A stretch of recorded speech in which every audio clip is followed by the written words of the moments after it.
Sony's first official foray into the Pro Controller scene has finally arrived with the DualSense Edge, a $200 answer to Microsoft's $180 Xbox Elite Series 2. Its design immediately feels familiar, but it comes standard with all the trappings you'd expect of a Pro Controller at this price. Interchangeable back buttons, adjustable analog sticks, added grips, and customizable profiles. However, what makes it stand out is the deep integration of hardware and software at the system level that third-party controller makers simply can't match. And the ingenuity of the new function buttons make customizing and swapping between profiles second nature.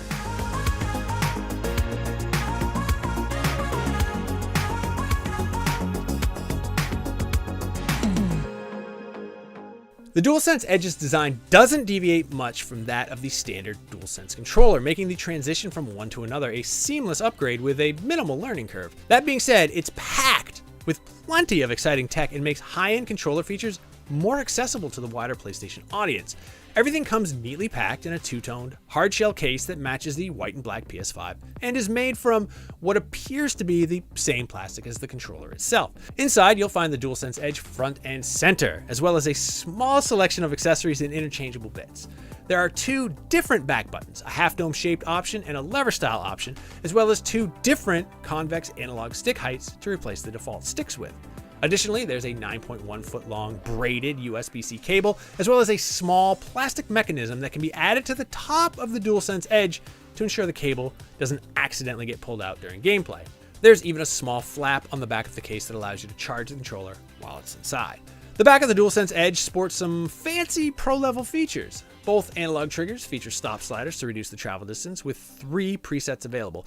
You can choose between the full range, medium level range, and a short range for more of a hair trigger activation. You can also adjust individual dead zones for each analog trigger in the software settings.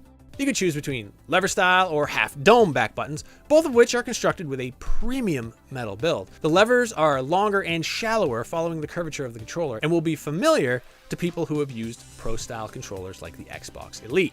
The half dome alternatives, on the other hand, have a unique shape that's similar to an analog stick cut in half. They require more intentionality to press, but feel much sturdier than the lever style options and less likely to see any accidental presses. One of the DualSense Edge's killer features is the fully replaceable analog stick modules. While stick drift hasn't plagued the DualSense quite as much as Nintendo Switch's Joy-Cons, it still does occur, and it's massively frustrating having to replace an entire controller when the problem surfaces under your thumbs. The DualSense Edge sidesteps this problem by letting you entirely swap out either stick module if and when it starts to fail. In addition to these new pro-level upgrades, all of the standard DualSense features are here, including haptic feedback, adaptive triggers, built-in microphone, and more. To further distinguish itself from the default controller, the DualSense Edge has a slightly edgier look with black face buttons, a black D-pad, and an all-black touchpad adorned with the iconic PlayStation symbols. This touchpad feels a bit more robust and has more of a squared-off edge.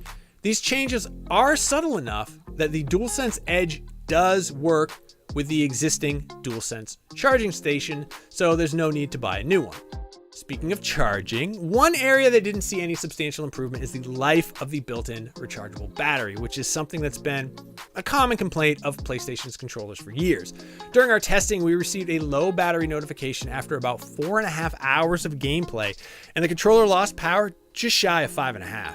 That's not great. It means you'll always want to top it up between play sessions. The most notable physical change between the DualSense Edge and the standard DualSense is the addition of a function button below each analog stick. Holding down the function button brings up a small on-screen overlay menu that shows you your 4 assigned profiles, one for each face button, as well as the option to create a new profile or adjust headphone volume and audio mix. When swapping to a different profile, the controller emits a small burst of haptic feedback, and a notification lets you know the active profile has changed. It's quick and fairly non-intrusive to your gameplay, but can be further customized or turned off completely if you desire.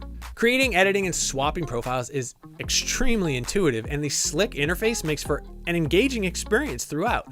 The custom profiles section in the settings app, which by the way you can quickly jump to via the function button, lets you view your 4 assigned profiles, and hovering over each one displays which buttons and settings have been adjusted at a glance, in case your naming convention wasn't descriptive enough.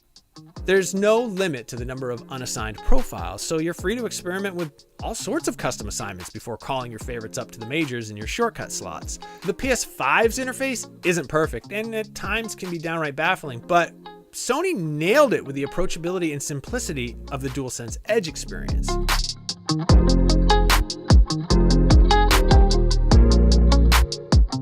At nearly triple the price of the standard DualSense controller, the $200 price tag for the DualSense Edge is a hefty one for most casual players.